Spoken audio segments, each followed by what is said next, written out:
Good evening. Welcome to the forum.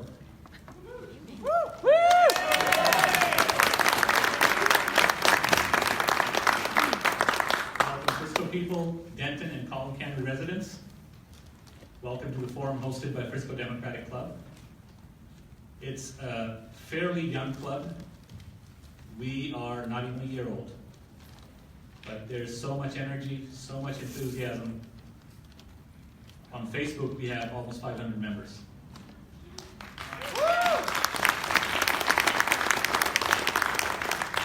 We're also a PAC, and our mission is to help Democratic candidates in Frisco at all levels, from bottom up all the way up in Frisco. It is a paid membership, so I ask you to consider joining the PAC. It's only $15 a year, and your money will go solely to help Democrats get elected. So tonight's forum, we invited both Congressional District 3 and Congressional District 26 candidates. Frisco is almost evenly divided between Collin County and Denton County. So we have all the candidates. Candidates, thank you for coming. Really appreciate it.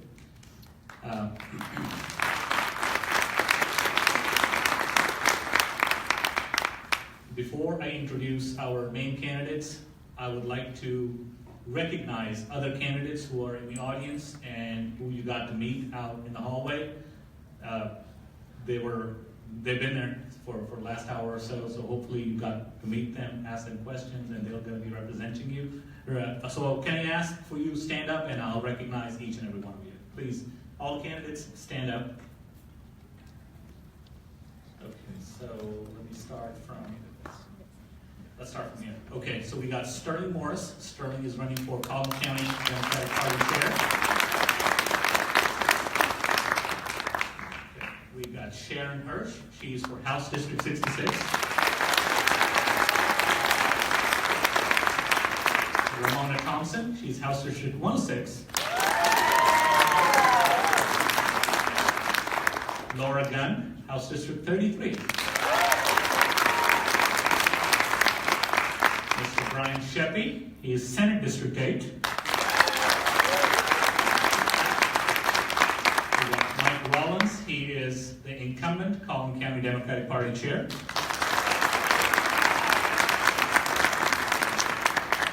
Back there we got Sarah DeFew, she is House District 67. I'm sorry, 67.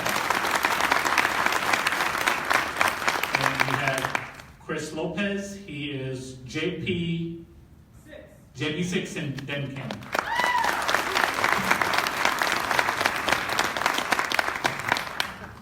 We have Carmen Kirshner, she is the Denton County Clerk. Collin County. I'm sorry, Collin County.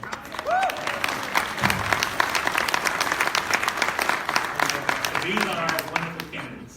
Thank you. I am Kate Warwick. I'm running for Frisco City Council, place 1.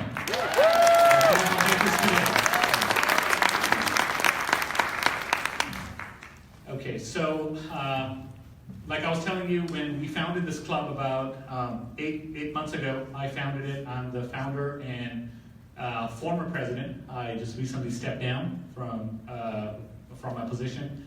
And Stacy Olson is our existing president. She's not here tonight, she had to travel, but this wonderful event that you are here for, it was all organized by Stacy. So I want to give her a shout out. I hope she's watching us on Facebook.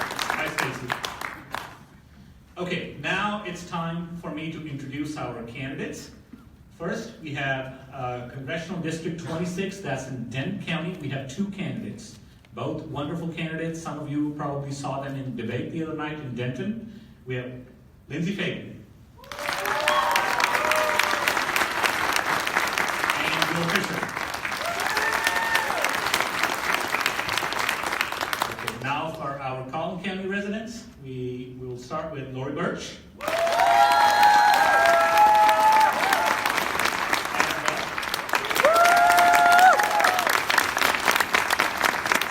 Johnson, the Democrat.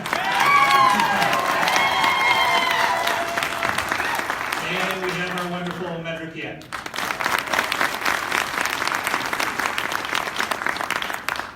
Okay, so let me go over the rules of this forum.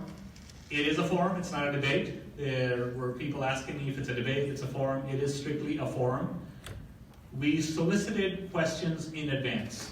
We had people register online and we got a bunch of questions submitted.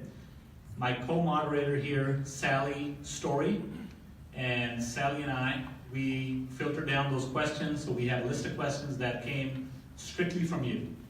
There's no question that came from me or Sally or any of the other organizers. They are from you. So obviously we had a bunch of questions. We had a lot of questions submitted. We're not going to have time to ask all of them, but we did filter them down based on local issues, domestic issues, and foreign affairs issues. So we'll see how many we get to those, but we have a list. We have good questions. So bear with us, and let's get started. So I'm going to go down there and take my moderator seat, and Sally, if you can start with the first question. Yes, please. Do we want to go over the rules just for the audience? The candidates haven't had Sure. a chance, but... Yes, okay, so each candidate will have 1 minute to respond. Tammy Tysell, she's our timekeeper. She will wave yellow, whatever, 15 seconds, and then the buzzer will go off at 1 minute. So candidates, I respectfully ask you to please cut off at 1 minute, try to finish up, and the buzzer goes off and your time's up. You're welcome to applause, but try to keep your applause to a minimum so we can get to more questions. With that, I'm just anything else? I'm sorry to interrupt. Yeah, please. So each candidate will be allowed 2 minutes to introduce yourself and anything that you would like to address to the audience. At the end of the questions, you will have 1 minute to have a closing statement, if you like. Thank you, Sally. Yes, and thank you, Tammy. Audience, if you could please do the candidates a courtesy of silence your cell phones. Thank you. Thanks. See, I'm so glad I had her. I didn't remember all these rules. So when I step down, we're going to start with the introduction. So we'll start here, Lindsay, and we'll go down the table.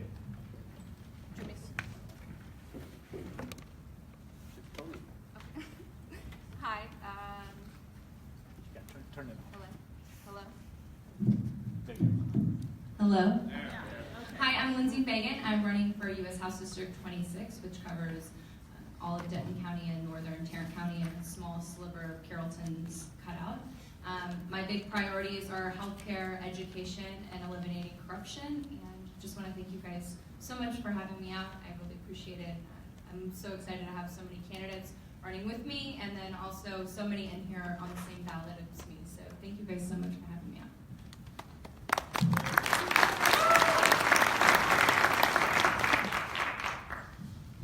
I prefer to stand if that's all right. My name is Will Fisher. I've been also running for District 26 to repeal and replace Michael Burgess, the man who wrote the healthcare bill to take healthcare away from 23 million people. And it's wonderful to see all of you here tonight. It's wonderful to see the energy and the number of candidates that are running, because North Texas truly has terrible representation. And we live in incredibly uncertain times. We have a racist and authoritarian in the White House. And we have representatives in Congress who have just completely rolled over and failed to do their job to uphold our democracy. They have sold themselves to the highest bidder, and we are paying the price. And there was a quote by Samuel Adams that I like to share, and I'll share it with you tonight.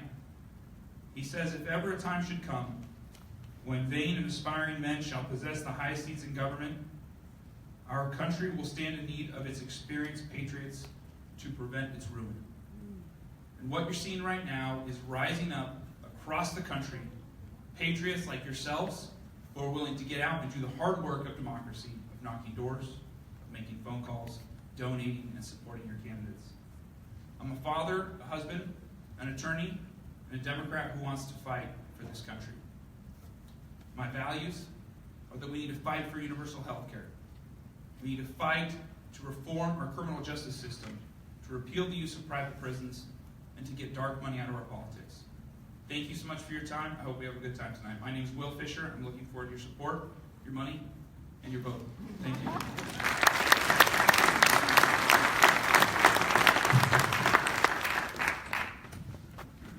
I'm so glad you stood up. Testing. All right, I'm so glad you stood up because I was really freaked out when we were sitting down. I was like, I've got too much energy for this. Hello, everybody. How are we doing? All right. Here's what our campaign is about. It's quite simple. Is that I don't just want to get your vote. I want to capture your imagination. I want to inspire more people to step up, speak out, get involved, be seen, be heard, vote, get others to vote. And I want to inspire more people to run for office. I want you to remember every great movement in this country where we overcame seemingly impossible, insurmountable odds. And there is nothing that we cannot achieve when we band together, work through our differences, embrace all of our diversity, and treat each other with compassion and dignity. And now is not the time to play it safe, nor is it the time to do things the way they've always been done.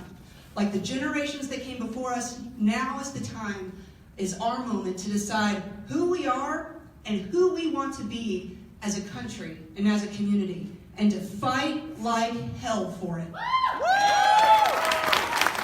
I have spent a lifetime dedicated to leadership, advocacy, and community service, and I'm ready to take that experience all the way to Washington, D.C., and I'm going to take you all with me. My name's Lorie Burch. Join us. Thank you so much for y'all who joined us tonight. Thank you, Frisco Democrats, and thank you to all my fellow candidates for stepping up and finally giving our area the choices we deserve.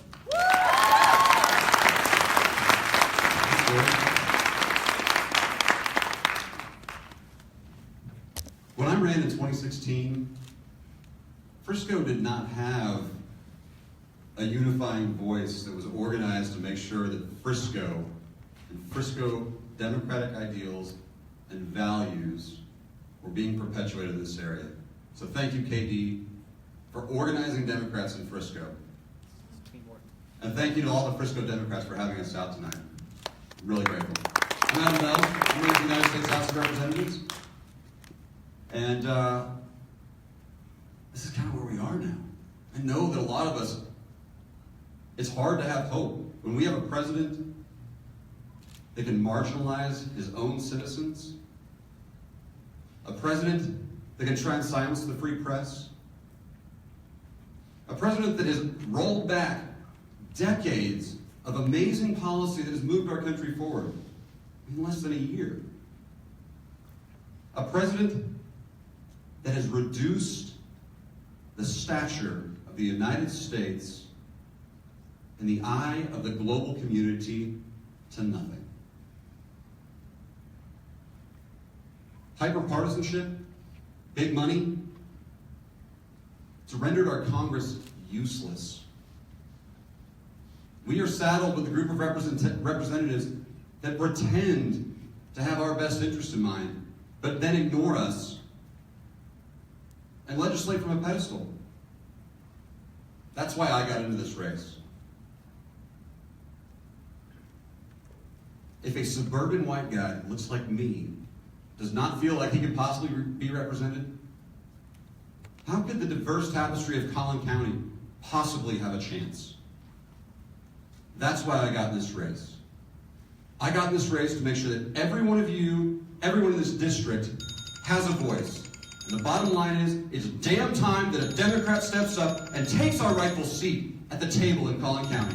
I'm Adam Bell, and I'm running for Congress. Thank you.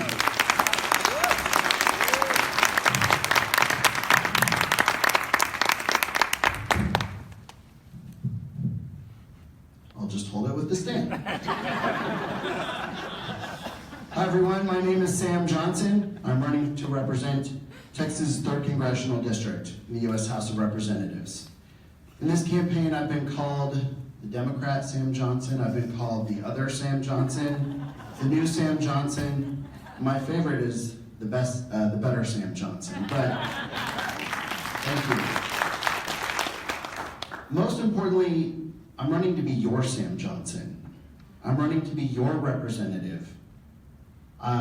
This weekend, while we celebrated the life of Dr. Martin Luther King Jr., I had a lot of time to contemplate my favorite quote of all time, which comes from him. It's, that darkness cannot drive out darkness. Only light can do that.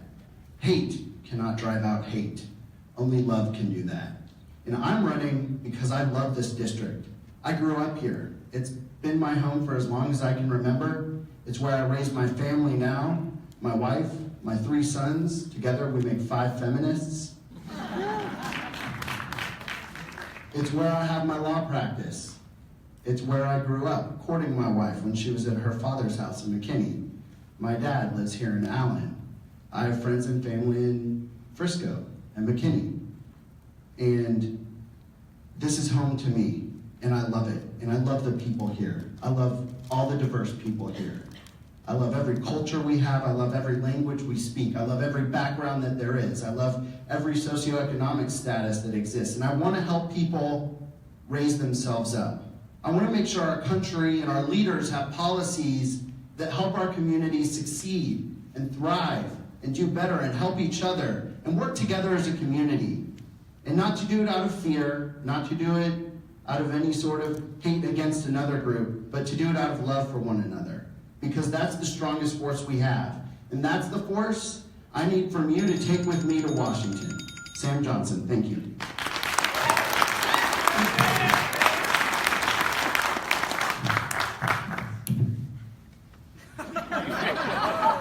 Thank you. Well, I got a little better success than Sam 2.0 here. My name is Medrick Yhap, and I'm running for U.S. Congress 3. And I had a fiery speech, all prepared, and fire and brimstone and all that good stuff. But then I got home from work today, and I looked in the mailbox, and I found this. This is my voter registration card. Yeah. And this, ladies and gentlemen, is hope. This is our voice. This is who we are. And this is how we speak as Americans. We are not going backwards. We are going forward. Martin Luther King, if you can't fly, run. Can't run, walk. Can't walk, crawl.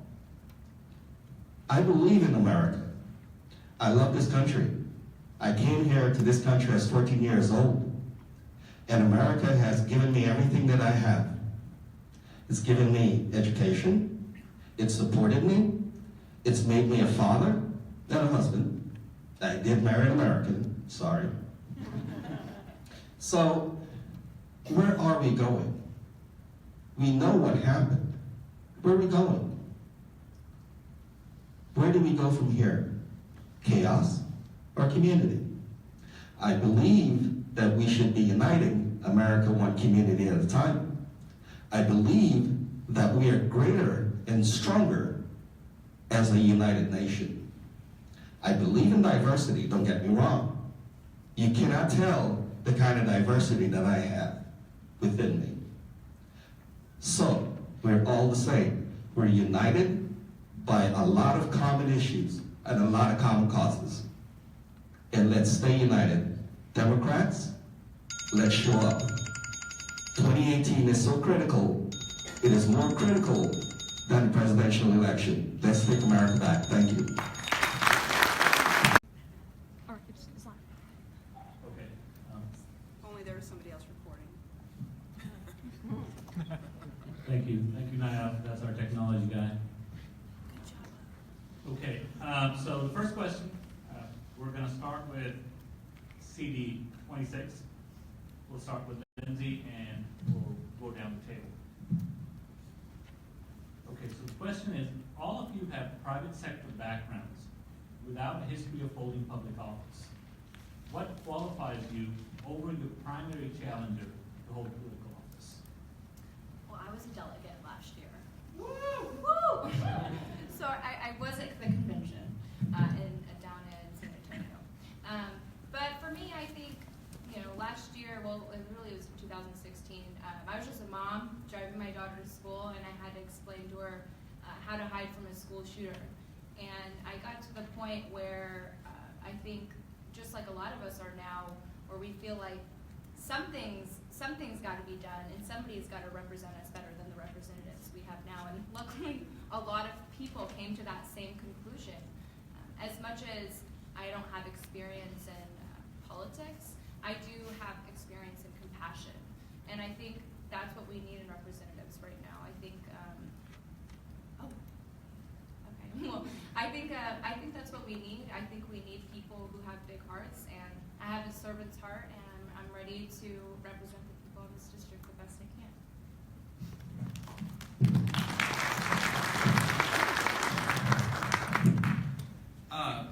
So yes, I have never served in a public position before.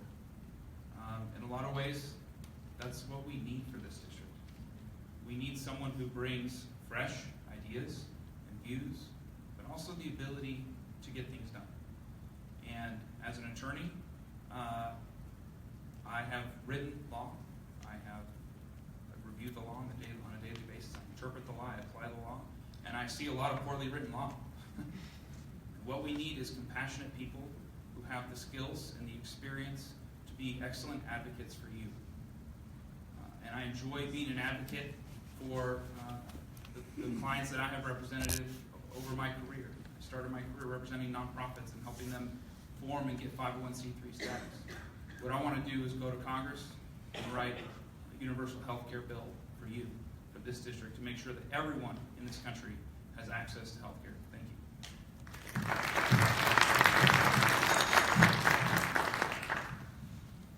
Well, the premise of that question is not entirely accurate for me, because I have actually had experiences both in getting elected and both in the public sector.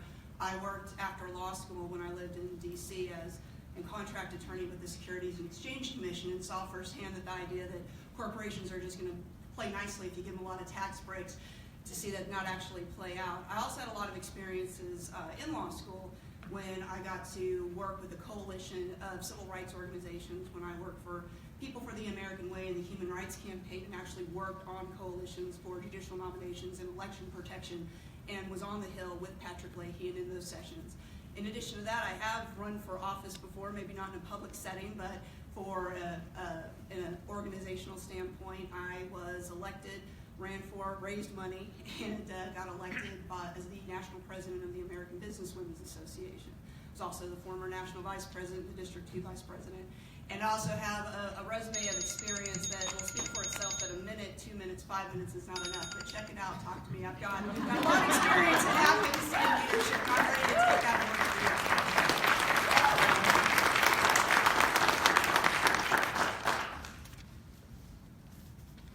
Wait for the clock. Are you ready? Oh, yeah.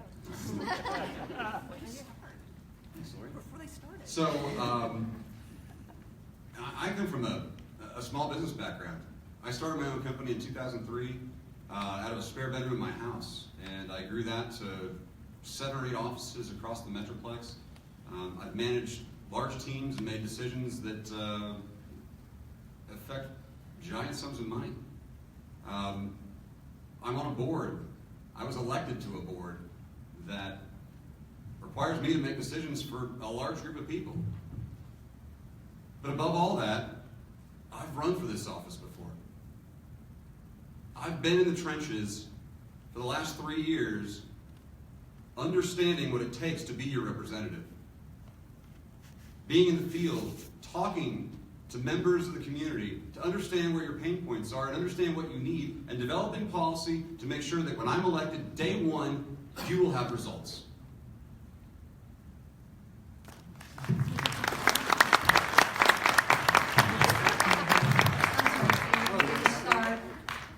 Ladies and gentlemen, we greatly appreciate your enthusiasm, but if you could please hold your applause so as to give the candidates more speaking time, so we are not here till midnight. Thank you. Well, now I forgot what I was going to say. I'll let y'all in on a secret. It's not my bachelor's degree in government from the University of Texas at Austin.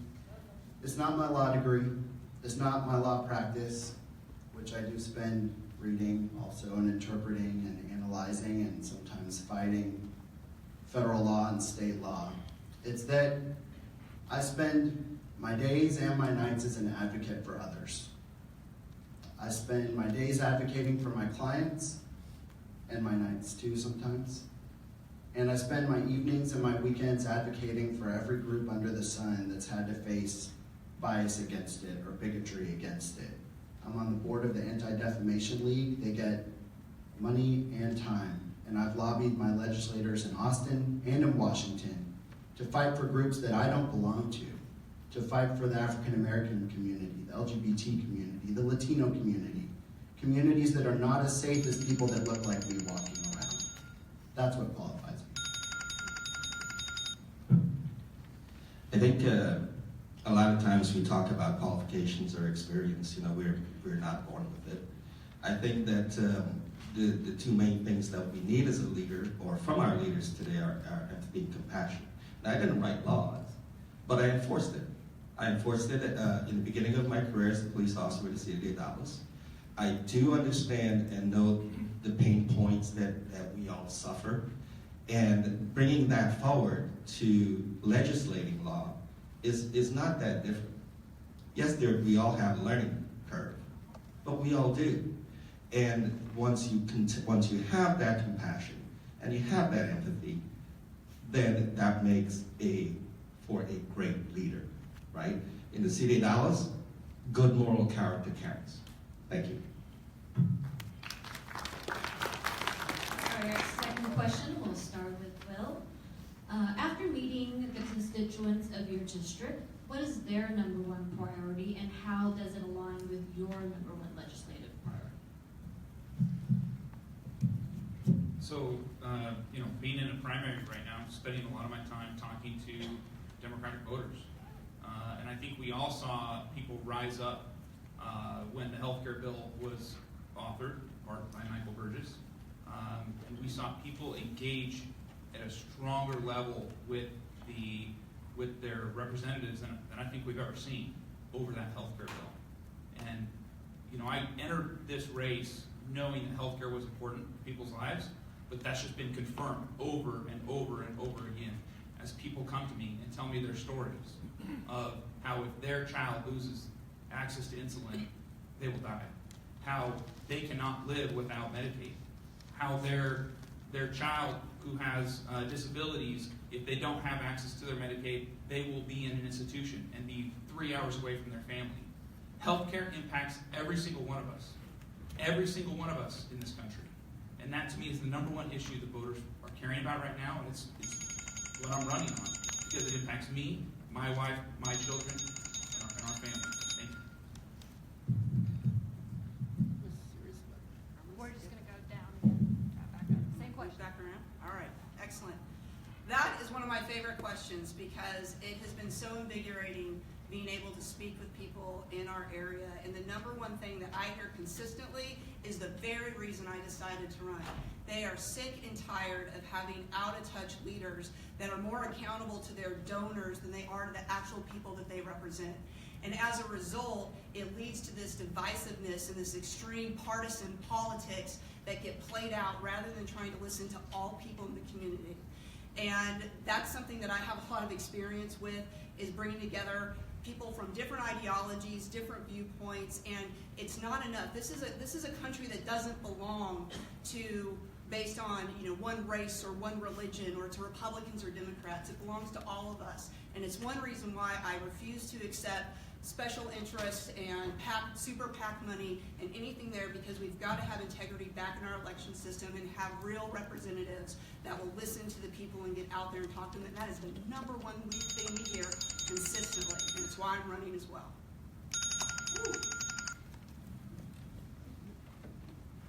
Well, my number one legislative goal is to just truly represent Collin County. I've lived in Collin County for a long time and never felt like our representation is representative of everyone. It's focused in on about 10% of the population. And if you're not a donor or don't go to a certain church, your voice probably isn't going to be heard. So my number one priority is to make sure that all voices are heard. But aside from that, as we have been around the community from far north Dallas to Princeton, it changes. These communities are very different and people have very different needs. When I talk to the Sierra Club, they're saying, what are you going to do to protect our environment? When I talk to Mothers Against Drunk Driving. What are you going to do to make sure that laws are in place and laws protect our children? I'm going to make sure that you all have a voice. Not just those of you that donate or go to a certain church. I keep giving it to you, I'm sorry. You're so I'm going to keep this, buddy. It's a generous guy. He was.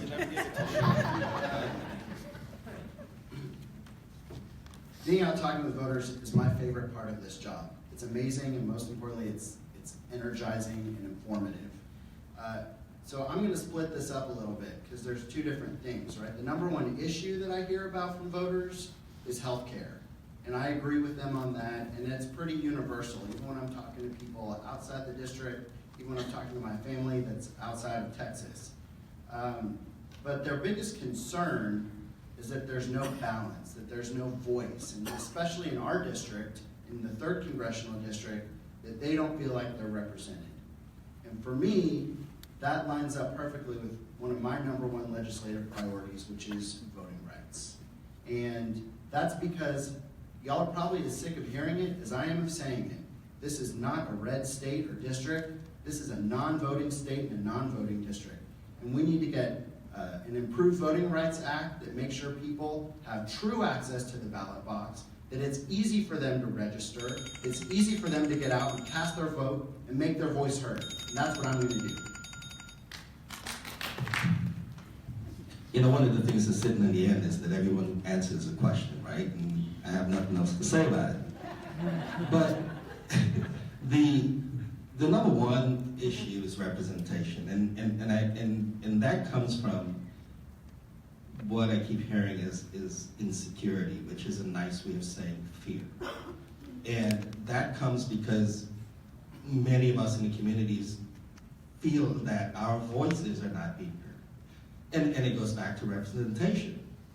Another one is healthcare and education. Those are the three things that I keep hearing. Can I add anything else to this discourse other than to underscore the point of voting? Because that is the key to our democracy, and that is going to solve most of the issues that we're facing. Yeah, so whenever I talk to people door to door, I guess the main thing is the feedback I get obviously is people are incredibly worried about their health care. I talk to moms that are ordering their pharmaceuticals from India because it's $400 a month here. It's completely out of control, and I think the feeling I get from people, and occasionally we go to Democrats' doors, but we'll hit Republican doors on accident every once in a while, and people are so, for me, people are so receptive to, hey, you're something completely different. You're actually here, and you're coming to my door, and you're coming to talk to me, and I think that's what people want now. We are, like Lorie said, we're all so tired of having representatives that don't care about us. We're tired of having them shut us out of their offices, not respond to our emails or calls, and yeah, we're sick of it, and now there's a lot of people running against it. All right, Medrick, since you complained, so you're... Thank you. Finally, a little bit of time. All right, so the question is, what is your relationship with local governments in your district? And what is your philosophy on working with local elected officials? Do you want me to repeat? Yes, please.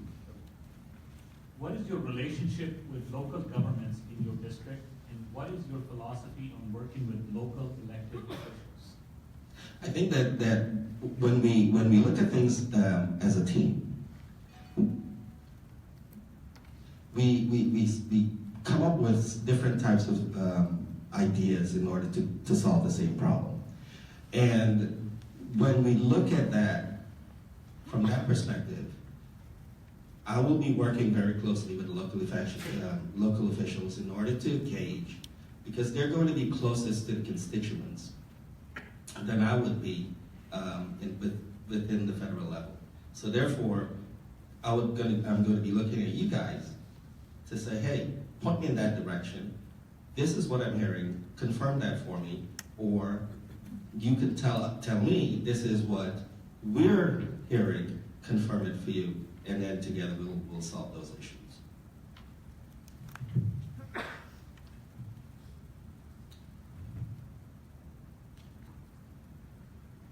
I'm very familiar with the function of local governments and how the relationships between government agencies of various types interact with private sector groups as well.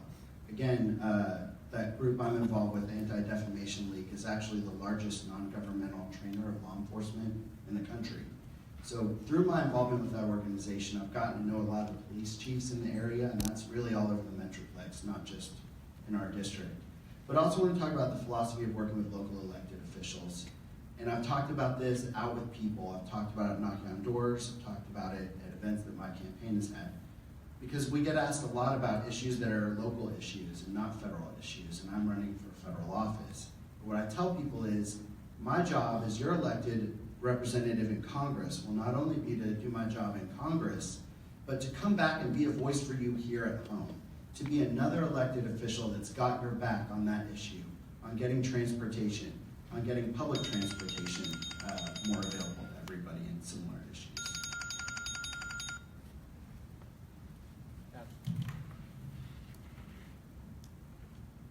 This has been one of the major focuses of my campaign this cycle, getting out and understanding what's going on in the community. Last month I met with Mayor Harry of Plano. Yesterday I was with Steve Terrell and Gary Kaplinger of Allen. I have a personal relationship with Jim Skinner, the sheriff of Collin County, the Republican sheriff of Collin County. I go camping with Republican House representatives. We sit and we talk. Man, we don't agree on anything. But this right here shows that we can get along. And we can work together to make sure that our constituents are represented. My philosophy is that we absolutely have to work with everyone. And I've been doing that for the last 2 years. Through my candidacy, making sure that I understand the needs of the city, the needs of the state, the needs of the school boards. I'm just talking to them. And it's been very productive. I've actually gotten a lot of great experience working with local governments. One, as part of the Plano Chamber of Commerce, being an ambassador, and then starting the Young Professionals Organization, as well as being the chair of the North Texas GLBT Chamber of Commerce. And you work a lot, especially as a small business owner, with local governments to talk about how we can bring economic diversity and prosperity into our arena. And in fact, one of the things I'm most proud of is that I got to testify in favor of the Equal Rights Ordinance in front of Plano City Council. So I've been there on the front lines for a lot of years, really working with them, which leads to the second part of the question, which is absolutely what I intend to do. One of the things that I intend to do is really build coalitions. That's the experience I've had in Washington, the experience that I've had with other organizations. When you bring different people into the room, from civic organizations, local organizations, religious organizations, as well as local leaders, getting them in the same room to really talk about the issues, come together, because that is the way that you work through differences and figure out common solutions to really come up with the best results for your district. Just don't want to hear that. So those of you who know Michael Burgess or know who he is, I mean, if you ask yourself what's one word that describes him, for me it would be disconnected. I mean, the guy is so disconnected from the people, from their interests, from what's going on in their lives, and it's critical that you maintain close connection with local government, because a lot of times that's how you understand what is going on in these cities and counties, and what can I do as a representative to help. I've been working with local city council members in Flower Mound, the town that I live. Last year I moderated a debate for a city council election. It's not easy. So what they're doing is kind of hard work, actually. And I've been continuing to work at the Denton City Council level, particularly on some of the SB4 issues that they've had, and advocating for my values there, and I'll continue to do that as a representative. So I had a Corinth member of the Chamber of Commerce, the City Council, at one of my events recently, and I asked him, have you met Michael Burgess, or have you been reached out to by Michael Burgess in regards to anything? Has anyone in Corinth been reached out to by a representative we have now? And he said, there's really no there's really no movement between the council, the House, and the U.S. representatives that we have as of now. So for me, I see that's a huge problem just because as a representative, if somebody comes to me with a problem, I want to be able to say, maybe I can't fix that, but I know who can. And it's one of the reasons that I worked so hard filling the ballot up and down in Denton County and in Collin County. Well, one person in Collin County.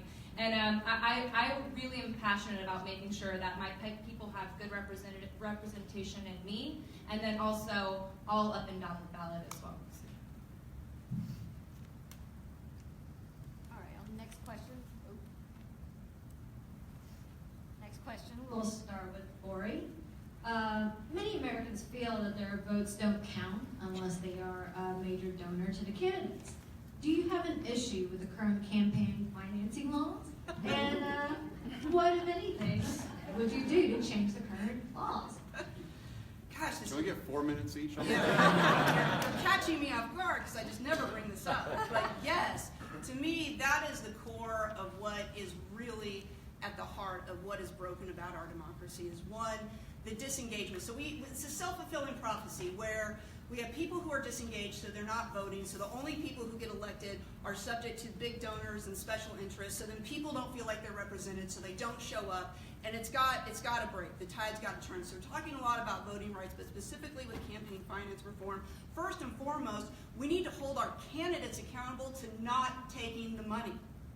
Because if you want to see the change, you've got to be the change. And so it's tough out there, right? I don't have some big machine to plug into, and we're scraping and getting by, but we're only taking individual donations, and I'm very proud of doing that. That's number one. Then once I get elected, then we're going to get in there and we're going to have some fun, talking about how we're going to shake things up and make sure that we can really see campaign finance reform so it's a more level playing field for, like what I said in the beginning, to get more regular, everyday people from all walks of life running for office, and that's how we're going to build up and see the change.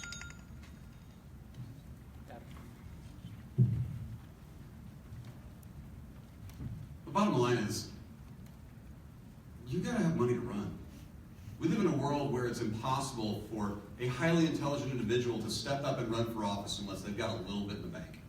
And another way to go get more money.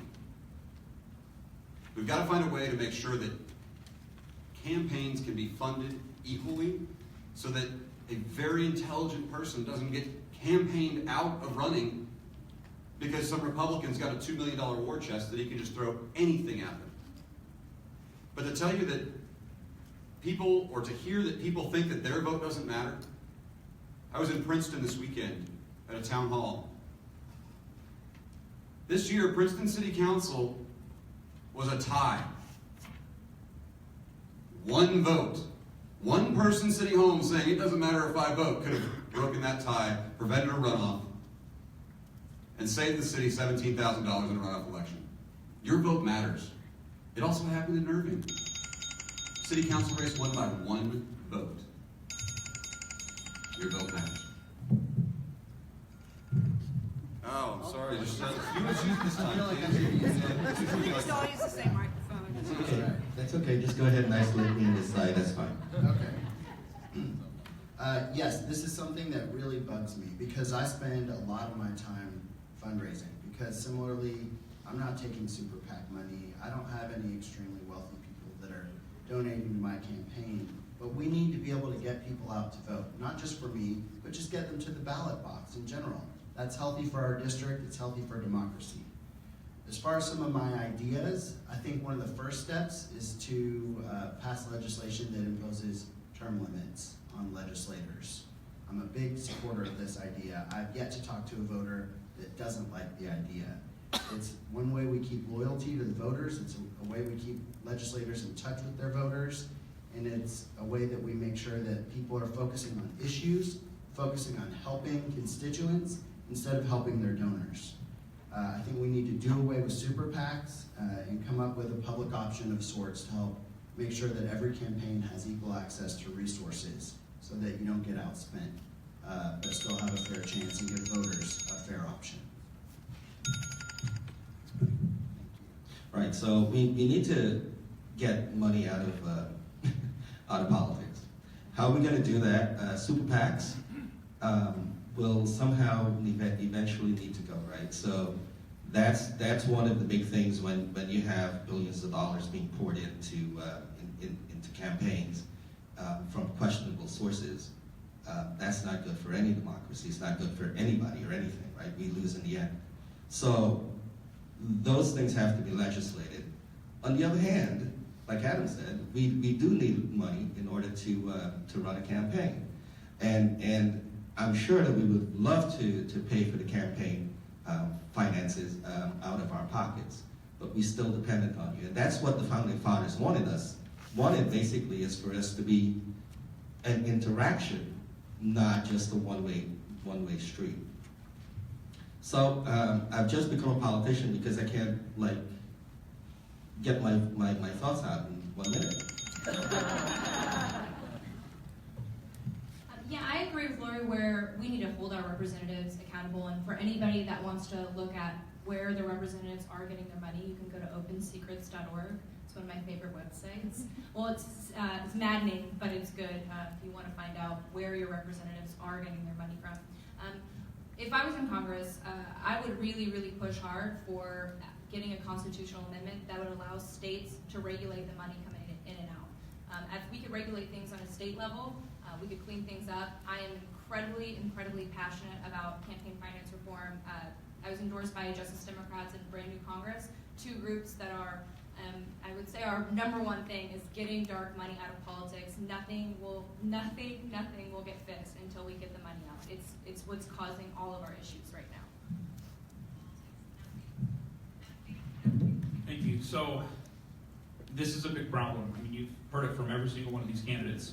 When corporations are people and when money is speech, then a corporation with millions of dollars to spend on a campaign has more speech than you. And that's the problem. And that shouldn't be the case. That's not how the founders envisioned our society. We all have an equal amount of speech. But when we, in Citizens United, when the court ruled that the spending of money by corporations on campaigns is political speech, that's a highly protected form of speech. So I also support a constitutional amendment. Adam Schiff has an amendment that's been proposed to fix this problem so that states or the federal government can regulate campaign spending. I would love to see eventual public funding for campaigns to really make equal access to campaigns possible. Thank you. Thank you. We're going to start with linsey and go down. The question is, our healthcare system is broken. In your opinion, what is the biggest issue regarding healthcare, and how do you plan on addressing it? I guess it would be hard to address the biggest issue in healthcare just because I think it's all an issue. Pharmaceutical care is an issue. Mental health care is an issue. I really like Bernie Sanders' Medicare for All bill. It's a 4-year phase-in where each year more people are given access to Medicare for All. That would be what I would propose. Also, HR 676 is another bill that I'm a big fan of. I think any Medicare for All bill at this point, I really truly think that we're going to get Democrats in office in 2018 and 2020, and I think that every Democrat that we elect to office needs to be fully on board with Medicare for All, which luckily all of these people are, and I think we just need people that are incredibly passionate about fixing our healthcare system and fixing it for everyone. Thank you. So, Katie, there are a lot of problems with the healthcare system, there's no question. But if we had to prioritize and say, what's the number one problem? It's the way that we pay for healthcare. Because that's where the disparity comes in. Because we all have different levels of resources. So unless we equalize access to care without taking into account our own resources, then we truly don't have equality in terms of healthcare in this country. So that's why I support single-payer healthcare. What I want to see and what I commit to author in my first term is a bill that would allow for a public option. Because this is important. It's important that the American people have a chance to make a choice. If this is going to be a long-lasting change in healthcare in America, Americans need to be able to make a choice. And by having a public option, Americans, everyone in this room, can choose to buy into that public option or remain in private health care. And unless people have that choice, it's not going to be a long-lasting system. So that's the approach I want to see, an eventual move where we get to expand that to a full single payer. I'm going to take a little bit different angle to this just because I think we're going to find a lot of agreement among us about some of the things that we're in proposal for, but proposing or in favor of. But you asked the biggest issue, and I have a nickname called Literal Lorie. So you want to know what the biggest issue is?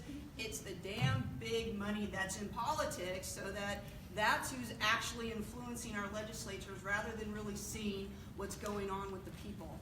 And the springboard to that is the economic inequality that we have in this country. So the people who are confronted more by the disparity in health care and access to health care are women, are children, are elderly, are veterans, or individuals with special needs. So we've got to find solutions. I very much am in support of Medicare for All, a system that can be rolled out, that there's a way to pay for it, there's a way to see it, but I'm also someone who's been in leadership so much that when you listen to other people, sometimes they have better ideas. So I'm willing to work and listen and figure out different solutions, but we have got to do something, but we also have to make sure that it is protecting those who are the most vulnerable in this country so that they have an opportunity to get ahead.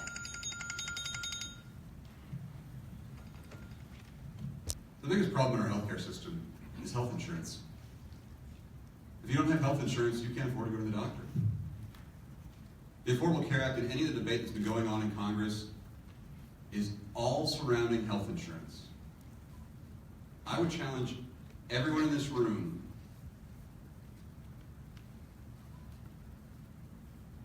with what we have done in the last 7 months by going out and talking to players in the industry to understand exactly what's going on. When we go out to talk to administrators of hospitals, administrators of insurance companies, patients, and practitioners, we're finding out exactly what's wrong. And these people are saying, you know, nobody's ever asked me. How can our Congress actually make legislation without actually knowing what's going on? It's impossible.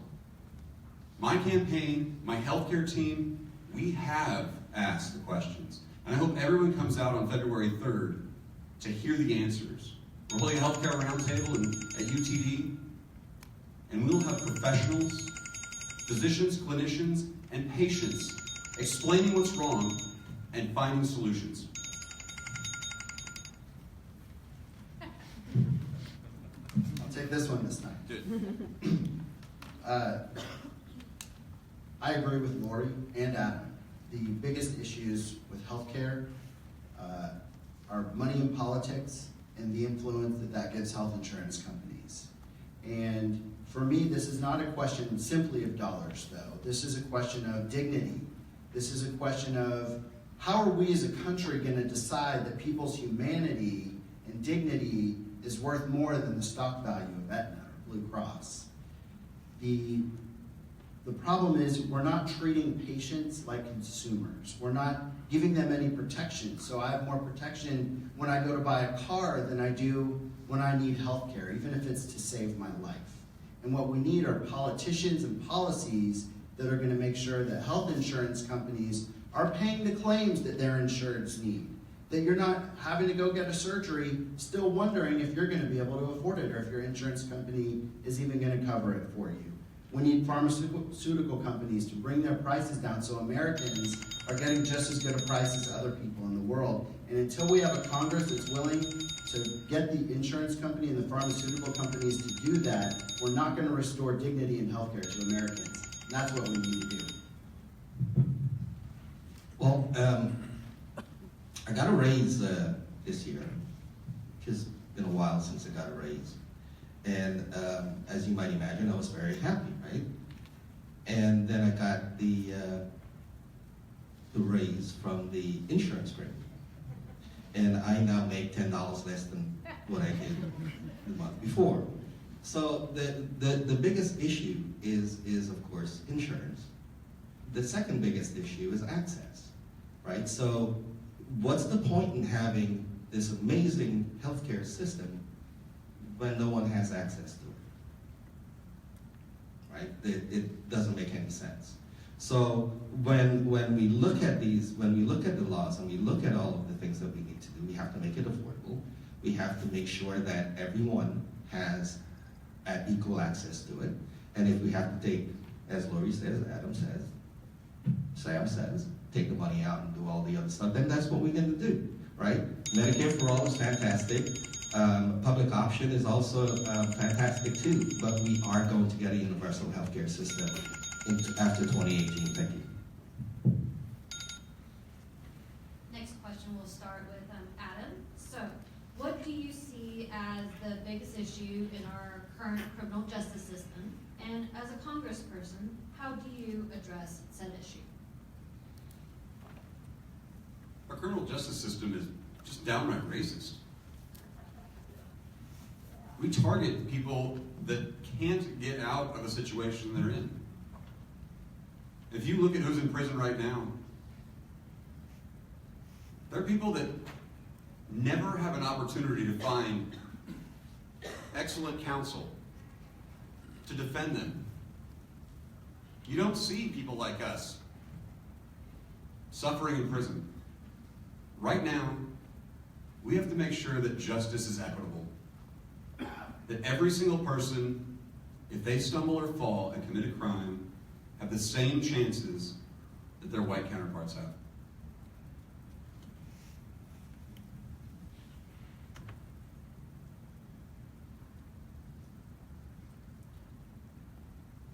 There's so much to hit on this one. It's kind of tough. We have lots of problems facing the system. That starts with the school-to-prison pipeline.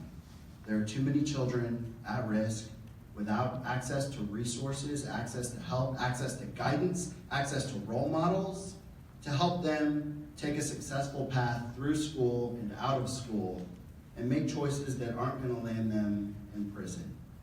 And the bigger issue, well, another big issue with that is that they're likely to end up in a private prison. And our prison system should not be a system of profit. It should not be an industry. It should be a means of helping people find a better way to abide by the laws in our country. We need to look at descheduling or rescheduling a lot of drugs, marijuana in particular. America spends about $30 billion a year just on incarcerating people convicted of drug-related crimes. That is way too much money that's coming out of your pocket and my pocket, and it's irresponsible. We also need to address as a country mental health issues as a real medical problem. In addition to bail reform, you know, the justice system seems to be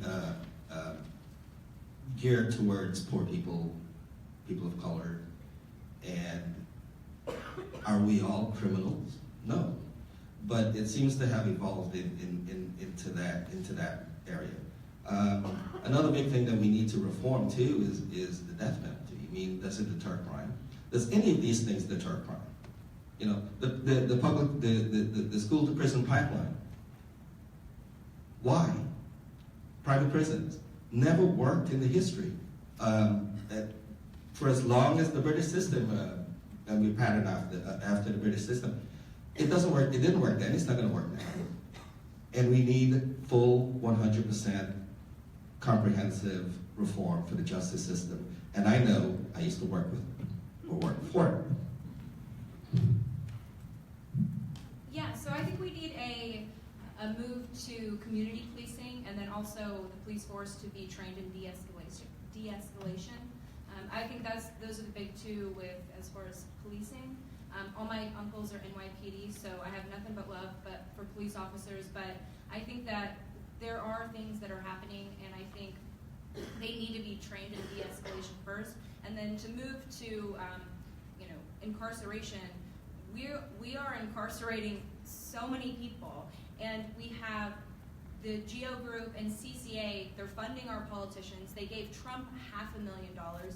We have to get, again, this money that is being poured into the pockets of our representatives. We have to get that money out because it's incentivizing them to incarcerate people who don't deserve to be incarcerated. And I could go on for an hour about criminal justice reform. Thank you. Yeah, as mentioned, one of the biggest problems that underlies our criminal justice defunction is racism. And it's the structural racism that's built into the system, and it comes out through the war on drugs, which is really just an excuse to target young men and women of color. Bail reform, which needs to happen because the current bail system is another way to make sure that people without resources stay in jail while those who have resources can get out of jail. But let's talk real quickly in the last 20 seconds I have about what I want to see from a community policing perspective and what I want to see from the use of force. So I would like to see an initiative whereby a community board is established to review any use of force, regardless of the race of the officers or the other people involved, so that we have the local community reviewing when force is being used and determining whether something should be referred to the Department of Justice for Civil Rights Review. Thank you. So I had a really unique experience when I took a special semester during college for a justice program at American University in DC, and part of that was an internship where I worked as an investigator with the Public Defender Service of DC. And in doing that, that is set up to help defend indigent criminal defendants. And as an attorney, you go into it knowing that everybody has their day in court and assuming you're going to deal with a lot of guilty people. And what was so striking to me is how many of the people that we defended were not guilty, and how they were just flat out being harassed, and that there is two systems of justice in this country based on race and based on money. So getting back to the economic inequality. So we've heard a lot about it tonight. Mandatory minimum sentences is one of the worst things that ever happened in this country, particularly to those of color, especially young black men. We need to see bail reform. We need to see sentencing on nonviolent drug offenses reduced. Even I would be in support of legalizing marijuana, at least at the federal level, so that the states can do what they need to do. Power for states' rights, right? And then also pre-investigative traffic stops need to come to an end, as well as additional profiling, which I've heard a lot from our Muslim community that they are experiencing, particularly in this last year.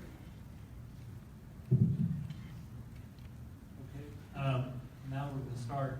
Let's start with Medrick. What is your overall position on the Me Too movement? Do you agree with recently elected Democratic Senator Doug Jones that it's time to move on from the sexual misconduct allegations that have been made against President Donald Trump? Hell no. Hell no.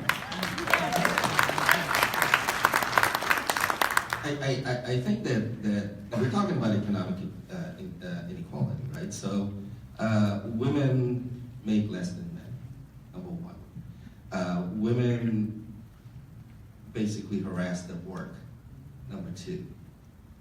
Right? And we could go on and on and on and on and on and on. So those two things alone, me as a minority person will fight you. I'll fight you for one, right? And women are suffering both of those things. So no, we're not moving on. We have to address this issue. We have to address the Me Too. I'm wearing black, of course. Right? And we have to address this. I'm a father of a daughter, and I don't want her to suffer that. So as your congressman, I will pledge you this, that we will have congressional hearings. We are going to create law, and we are going to rigorously enforce it because it is the right thing to do.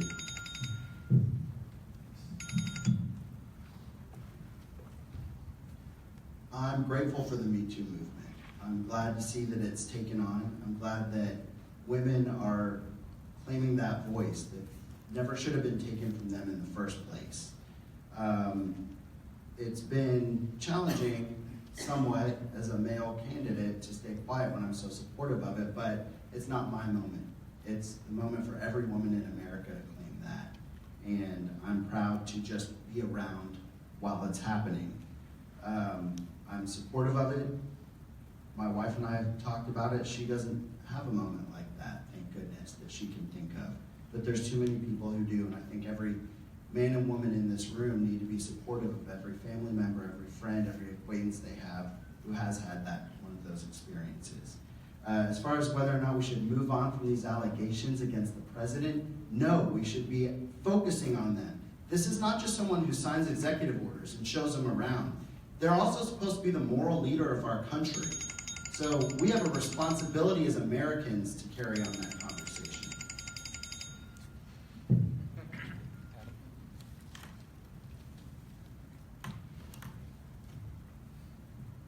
thought of putting any movement behind us, the civil rights movement, it sends our country backwards. This is just reminiscent of what Donald Trump has done in the last 10 months, turning America backwards against the progress that we've made over the last 50 years. The idea that we would put or silence the Me Too movement, it scares the crap out of me. I've got 2 little girls and a wife. My dog is a girl. I can't get away. I do everything I can to make sure that they are protected and they're never in a position to have to put up the hashtag #MeToo. I'm scared to death for the women around me, the women in my lives that run my campaign, that they'll be victims of it. Moving past the idea of Me Too to get on to better things, it's bullshit. Things need to be ever present so that we don't revise history.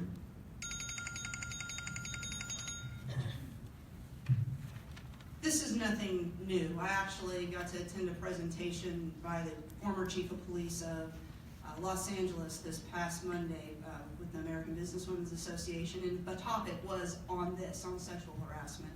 And that we've had legal definitions and policies and procedures put in place for decades. And the fact that this is now just coming to light and really getting a platform just means all the more reason that we need more momentum and to have these conversations. And I took notes on what she had said, and that is, no matter the environment, we have to change the culture. We have to have policies and training, and we have to continually enforce them. For one thing, I'm a little unsettled that over $17 million has been spent to defend congressmen from sexual harassment claims of staffers. So there's some place we can cut the budget. Now, we're talking about that, but in case it comes up.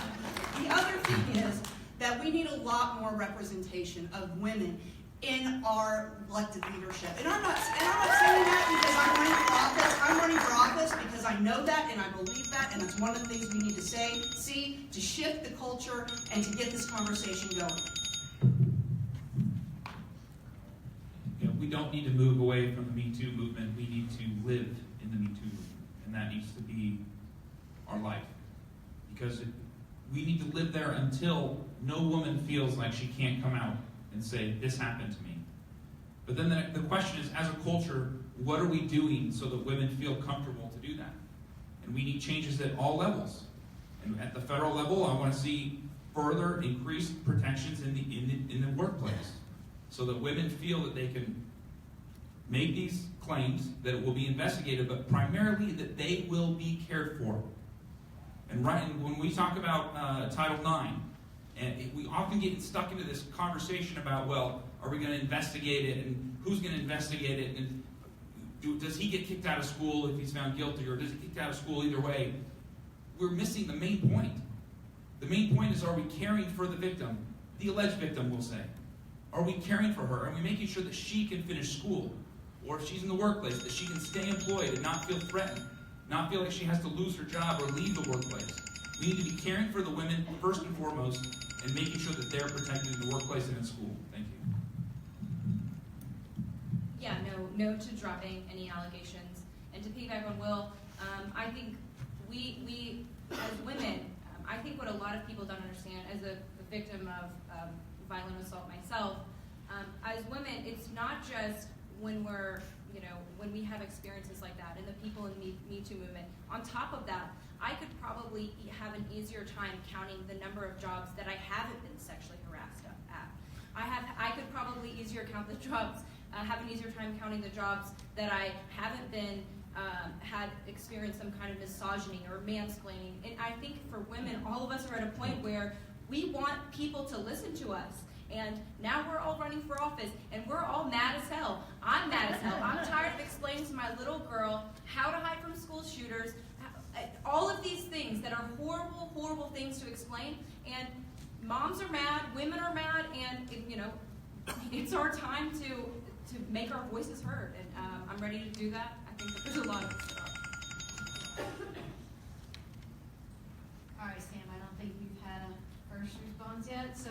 I thought I did something wrong, maybe. So this will be our last question. Let's make it good.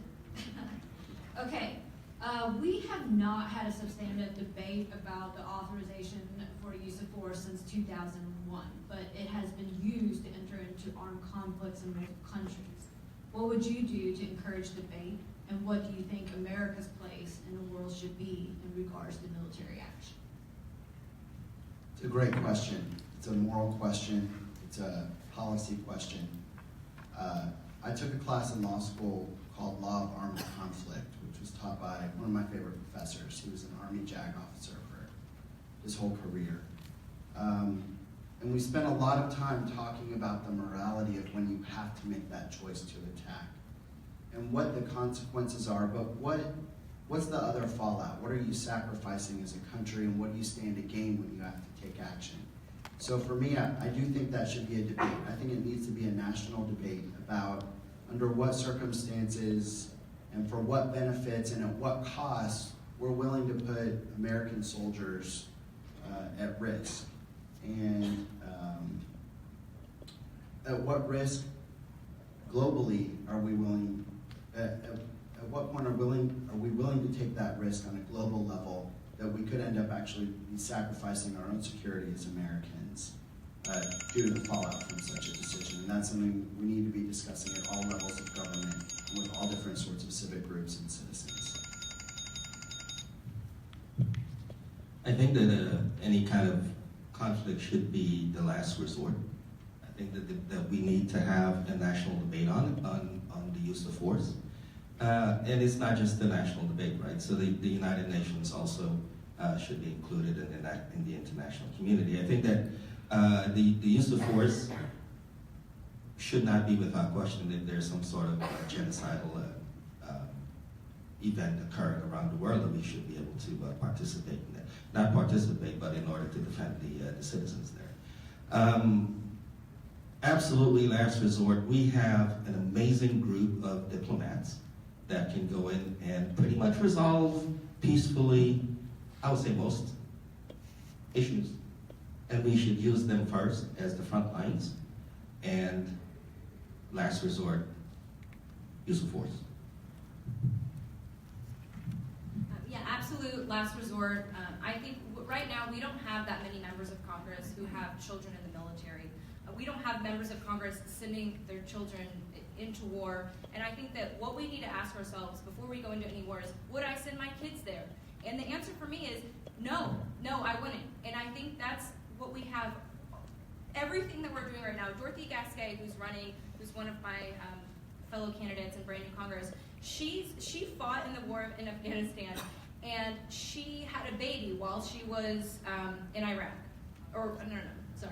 She fought in Iraq, she had a baby while she was in Iraq, and her son is about to be able to fight in the same war that she served in. This is disgusting. And we send these people to war, and then we don't take care of them when they're home. And that is a huge, huge, huge issue that I would be incredibly passionate about fixing. I am completely disgusted with how haphazardly we get into war, and we stay in war. Really glad you asked this question, because it's not something that often comes up, frankly. A lot of people don't think about this, but we have a constitution that requires congressional authorization for this type of action, right? And so what our founders did is they said, well, the executive branch are going to be able to do other things, right? Diplomacy. And with this ongoing authorization to use force, we have an end run around the Constitution. Because the Constitution generally requires that they go to Congress to get authorization. So now they no longer rely on diplomacy, because they don't have to, because I got a big stick. So what I want to see is diplomacy first. Diplomacy first. And the only way we're going to get there is by requiring that the executive branch get a new authorization for use of force. We can't be operating under this 2001 authorization in 2017, 18. It's ridiculous.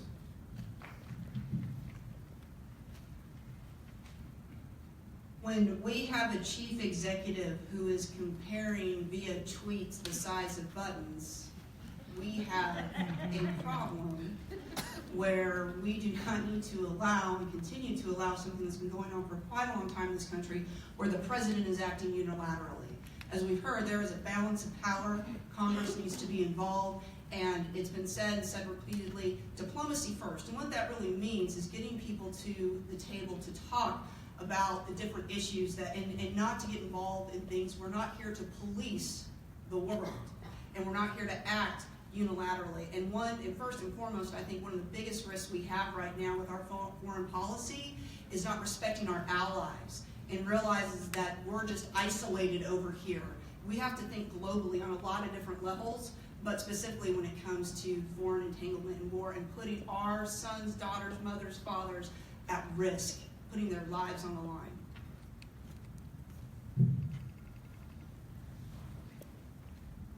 Kind of stole my thunder. The tweeter-in-chief has got to stop. That's number one. We can't constantly decide whether we're going to war or not going to war or dropping nuclear weapons on somebody that makes him mad. But the question was, what is our place with regard to entering into military conflict? The bottom line is, if our soil is being threatened, we will defend it. If our allies ask for our help, we will defend them. Anything beyond that needs to be the source of the most rigorous debate to try and find ways out of getting into conflict. Through diplomacy, through economic stimulus or economic sanctions. There are solutions. And we're being led down a path by a video gamer. It's quite embarrassing.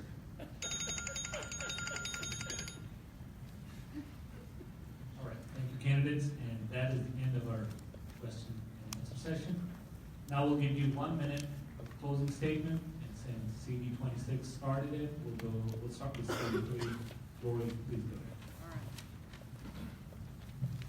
Well, thank you all for coming tonight. The biggest takeaways for me that I just want you to remember that our campaign is passionate about is, one, getting people engaged, inspiring people to come out, vote, educate them on voting, how to vote, and then once I'm elected, making sure that we reinstitute our Voting Rights Act, work on fixing this insane gerrymandering. We'll see what happens to the courts, but we have to work on these voting restrictions. I'm very happy to see a bipartisan bill that was introduced this week regarding protecting our election system from foreign intervention. Secondly, back to big money. Got to get big money out of politics. First, how you run, how candidates run, having that integrity to not take the big money, and then getting in there for campaign finance reform. And finally, hopefully all of that will lead to inspiring more everyday people from all walks of life to run for office. Because you don't have to know everything there is about every single policy, but you need to know about people, and you need to see the people and respect the people, and we need to have more representation. And when we do that, we will finally be able to live up to that promise of perfecting our union through equal opportunity and justice for all.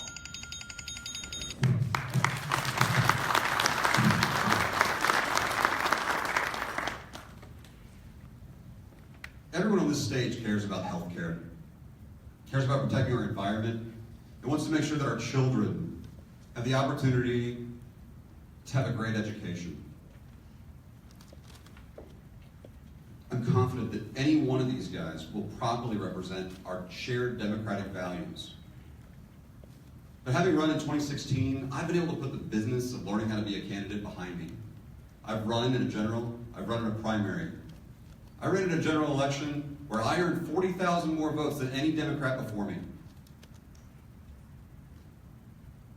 I have taken the time over this last year to understand what it takes to beat a Republican opponent.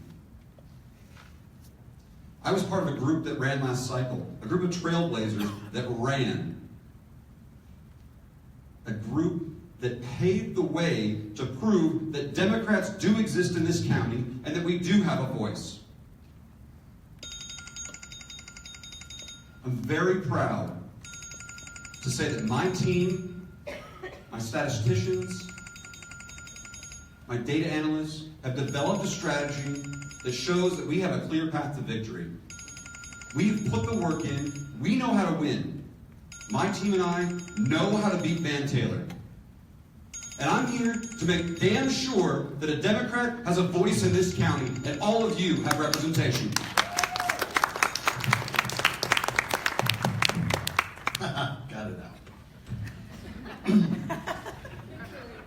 That's a victory in and of itself. That's right. Look, y'all, this is a great time for us. We've got options on the ballot in March. You're gonna have some really good options in November too. And as we walk out of here, I just want y'all to think about what I spoke about at the beginning. This is more than just what do we hate. This is more than just what's making us angry right now. This is a fight for what we love. This is a fight for acceptance. This is a fight for inclusion. This is a fight for making sure that our laws, our policies, and our politicians are fighting for the things that we love. They're fighting to make sure people are treated with dignity. They're fighting to make sure that everybody has opportunity. They're fighting to make sure that we all have a fair chance. That's what I'm fighting for, and that's what I'm going to accomplish in Washington for you. Sam Johnson for Congress. Thank you.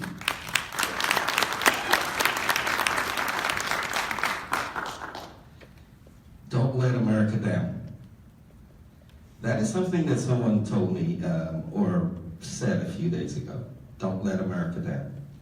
America is a fantastic nation. It's the greatest nation on the planet. Can we make America great? Absolutely. How do we do it? Inclusion. Unity. We're all pulling for the same goal. We're all fighting for the same thing. We're all saying the same thing. Representation. Are we being effectively represented today? No, we're not. Are we moving too far to the right? I believe so. Do we need progressive voices in Congress? I say yes, and I'm that voice. Again, my name is Medrick, Yhap. Thank you very much.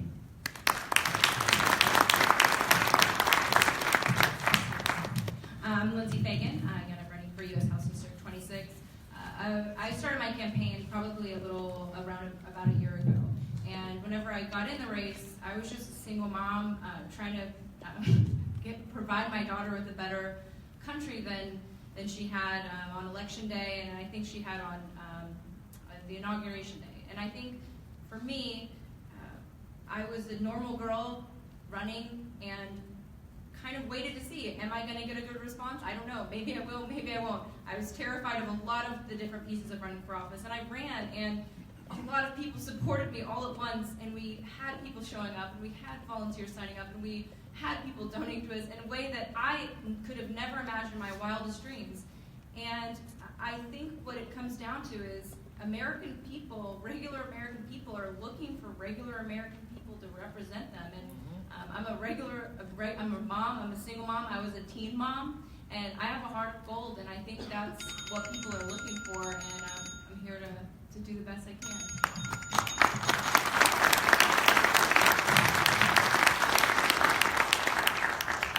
How great, you have choices. It's awesome. First time. 2018 is a special election. Not in the way that you hold special elections off cycle. It's special because it's really, really important.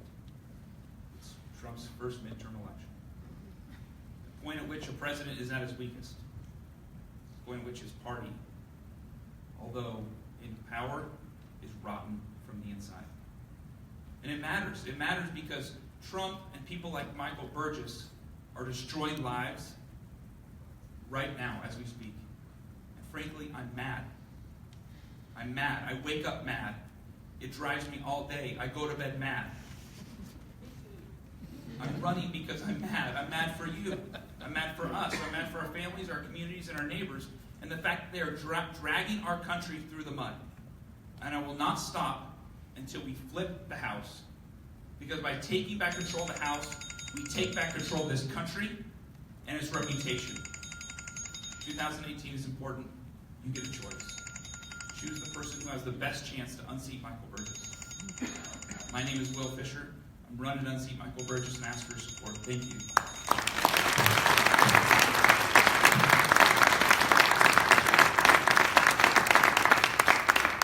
Thank you.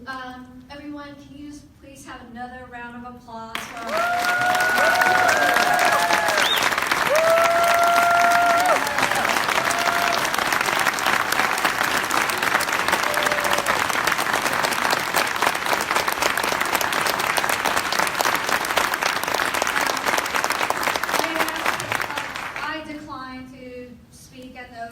but I had to ask Katie if I could do the closing because I just wanted to be able to see the size of the attendance here.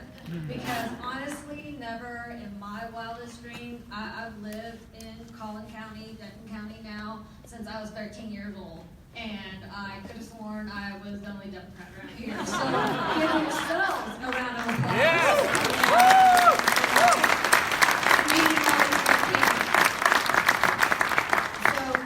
So lastly, will the members of the Forum Committee from the Frisco Democratic Club, can you please stand up so people can recognize you?